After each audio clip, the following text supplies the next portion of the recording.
మాకు అందిస్తారని, అదేవిధంగా మాకు చాలాసార్లు దానికోసం ఇటువంటి కార్యక్రమాలు జరగాలంటే రాజకీయంగా మాకు కొద్దిగా సర్పంచుడు అదే మా యొక్క సమాజానికి మాత్రం చాలా మంచి చేశారు. ఆయన్ని మేము మరవడానికి వీల్లేదు. రెండో ఆయన యొక్క కృషి ఎంత ఉంది దాన్ని విమర్శించడానికి లేదు. ఇక మాకు జెడ్పీటీసీ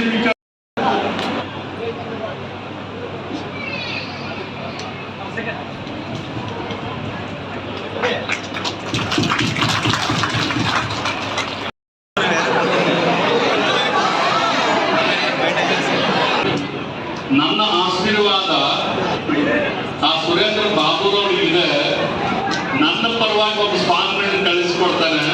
ಆ ಸ್ವಾಮಿಗಳು ಬಂದ್ರು ಅಂದ್ರೆ ಸಿದ್ಧಗಂಗಾ ಮಠನೇ ಬಂದಂಗೆ ಆಗ್ತದೆ, ಏನು ತಲೆ ಕೆಡಿಸ್ಕೊಳ್ಬೇಡಿ ಅಂತ ಹೇಳಿದ್ರು. ಹೀಗಾಗಿ ನಾನು మొదలిಗೆ నమ్మిన వాళ్ళకి నిష్టగా ఇంతకాలం జగన్మోహన్ రెడ్డి గారు ఒక మాట అన్నాను, ఏడుకోవడం తక్కువ. మా భార్య ఏడ్చింది. నేను రెడ్లు ఎక్కువైనారు, రెడ్లకి సీట్ ఇవ్వలేను అన్నాడు. అన్న, నా పేరులో రెడ్డి ఉంది, మా ప్రాంతంలో చాలా మంది ఇవంతా వచ్చారు, మా గోవింద్ రెడ్డి, కేశవరెడ్డి అందరూ రెడ్లే, కానీ మేము లింగాయతులు అన్న. మా కమ్యూనిటీకి ఉండేది ఒక్కడున్నాను నేను, మా ఒక్కరికి ఇవ్వకపోతే ఎట్లన్నా అని అడిగితే ఆయన అన్న మాట, నేను మళ్ళీ మాట అబద్ధం చెప్పను, కోపంతో చెప్పను, ఆ బసవేశ్వర సాక్షిగా చెప్తున్నాను. ఏ పోన్నా లింగాయతులు ఆడున్నారు, మన రాష్ట్రంలో అంతా కర్ణాటకలో ఉన్నారు, లింగాయతులు పట్టుకుంటే ఎక్కడ అవుతుందని అన్నాడు. బాబేంటి కళ్ళల్లో నీళ్ళు వచ్చినాయి ఆ రోజు. ఆ మాట అనొద్దన్నా ఇవ్వకపోతే ఇవ్వలేదు. పులివెందలలో 250 కుటుంబాలు లింగాయతులు ఉన్నారు. జగన్మోహన్ రెడ్డి పుట్టిన ఊర్లో 250 కుటుంబాలు ఉన్నాయి. నేను పోయినా జగన్మోహన్ రెడ్డి గారు నేను కలిసి అభిషేకం చేసినాం. శివాలయంలోకి నేను పోతే జగన్మోహన్ రెడ్డి గారు పులివెందులలో ఉంటే ప్రతిపక్షంలో ఉన్నప్పుడు రమ్మంటే వచ్చి నాతో పాటు అభిషేకం చేసినాడు. బసవేశ్వర కళ్యాణ మండపం మేము ప్రారంభించాం. చెప్పాను, అన్న పులివెందులకు నేను వచ్చాను. ఆ రోజు వీరశైవ మహాసభ రాష్ట్ర అధ్యక్షుడిని నేను వచ్చినాను. పులివెందులకి మీతో పాటు అభిషేకం చేసినాను. బసవేశ్వర కళ్యాణ మండపం మనం ప్రారంభించినాము. 250 కుటుంబాలు ఉన్నాయన్న. లక్షల మంది ఉన్నారు ఈ రాష్ట్రంలో లింగాయతులు. వేరే కాదు, లక్షల మంది ఉన్నారన్న.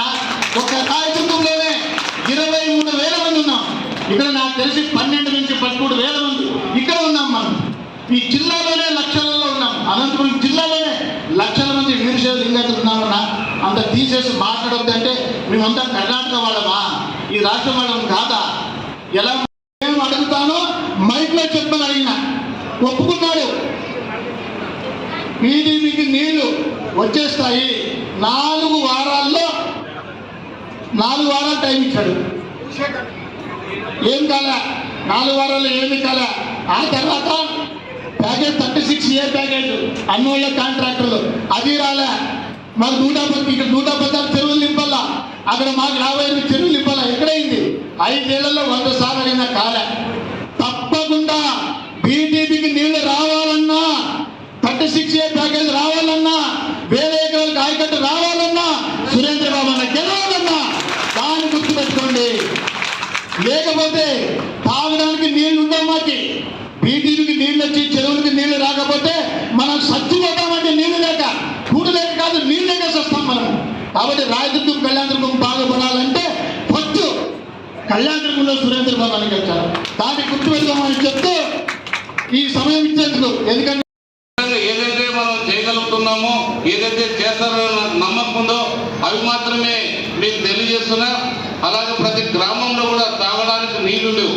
ఎక్కడికెళ్ళినా నీళ్లు రావట్లేదు. ఎక్కడైనా ఏ గ్రామానికి వెళ్ళినా అయినా మాకు బోరు కావాలి, నీళ్లు కావాలి, పైప్ లైన్ లేవు, రకరకాల సమస్యలు ఉన్నాయి. ఆ పైప్ లైన్లో కూడా మన చంద్రబాబు నాయుడు గారు దాంట్లో కూడా స్కీమ్లో కూడా ఉంది, ఇంటింటి కుళాయి అనేది. అదొక రకంగా ఉంటే మనకి చాలా నిధుల వరకు మనకి కేంద్ర ప్రభుత్వంలో జలజీవన్ ద్వారా చాలా నిధులు ఉన్నాయి. అదే చెప్పారు ఇంతకు ముందు కూడా, కాళ్ళు పట్టుకొని 30% ఆయన నిధులు ఇస్తే 70% మనం కేంద్రం తెచ్చుకొని మన ప్రాంతాన్ని కూడా, ఎందుకంటే అందరూ తెలిసిన వాళ్ళు ఇండియాలో భాగస్వామైన కాపురామచంద్ర రెడ్డి బీజేపీ తరఫున ఆయన వస్తారు, మన తెలుగుదేశం పార్టీ తరఫున నేను పోతా, మన అందరూ సహకారంతో కూడా ముందుకెళ్ళి ఆ నిధులు తీసుకొచ్చి ఈ ప్రాంతాన్ని అభివృద్ధి చేసుకోవాల్సిన అవసరం ఎంతైనా ఉంది. అలాగే ఈ కళ్యాణదుర్గం పట్టణంలో కూడా ఎక్కడికి వెళ్ళినా మనకు చెత్త దుమ్ము ధూళితో బాగా నిండిపోయింది. ఎందుకంటే ఇలాంటి ప్రాంతాన్ని మనం అందరూ కూడా బాగా అభివృద్ధి చేసుకోవాల్సిన అవసరం ఎంతైనా ఉంది. ఇక్కడ మున్సిపల్ కాంప్లెక్స్ ఏదైతే ఉందో దాన్ని అంతా కూల్చి దాన్ని అందరూ చాలా మందికి అక్కడ జీవనోపాధి ఉండే వాళ్ళందరూ కూడా వాళ్ళని అక్కడ నుంచి తరమేసి దాన్ని ఎటు కాకోకుండా దాన్ని ఆపి నిలబెట్టారు.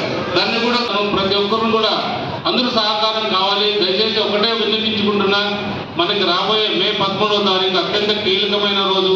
మీరందరూ కూడా ఒక్కసారి ఆలోచన చేసి అలాగే ఎందుకంటే పార్లమెంట్ లో కూడా ఆయన అవసరం, తెలుగుదేశం అభ్యర్థిగా అంబిక లక్ష్మణ్ గారు, అసెంబ్లీలో నా అవసరం ఎంతైనా ఉంది. ఎందుకంటే చట్టసభలో ఏం తీసుకురావచ్చు అనేది కాపురామచంద్ర రెడ్డి గారికి బాగా తెలుసు.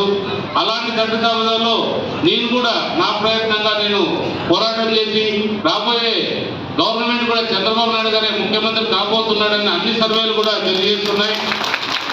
కాబట్టి ఈ రాష్ట్ర ప్రభుత్వం ఖజానా దివాలా తీసింది. ఓన్లీ మన మోడీ గారి సహకారంతో రాబోయే ఈవెన్ చంద్రబాబు నాయుడు కూడా ఆయన సహకారంతోనే మన ప్రభుత్వాన్ని నడపాలన్న ఎంతైనా ఉంది. ఎందుకంటే ఇప్పుడు మోడీ గారు ఏదన్నా ఓకే అంటేనే మన ప్రభుత్వం మనం రాజధాని కట్టుకోవడానికి అవకాశం ఉంటుంది. రాజధానిని ఎప్పుడైతే కట్టుకుంటామో అక్కడ కొంత డబ్బు ఫ్లోట్ అవుతుంది. 5-6 సంవత్సరాలు ఖచ్చితంగా మోడీ గారి సహకారం కావాలి. అందుకోసం మనం కూడా ఎన్డీఏలో భాగస్వాములైనాం.